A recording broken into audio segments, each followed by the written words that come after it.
শুধুমাত্র সন্দেহের বশে কোনো কিছুই করবেন না। মনের আন্দাজ সবসময় ঠিক হয় না, মাঝে মধ্যে মনের আন্দাজও ভুল হয়ে যায়। ঠিক এমনই একটি ঘটনা।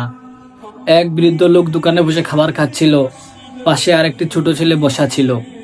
ঠিক ওই মুহূর্তে বাহির থেকে আরেকটি লোক আসলো, বৃদ্ধ লোকের প্লেট থেকে একটি রুটি তার পকেটে ঢুকিয়ে নিল। তারপরে লোকটি চলে যাচ্ছিল। ঠিক তখনই ওই বৃদ্ধ লোকটি ওই লোকটাকে ডেকে এনে ঠাস করে এক চড় মারল।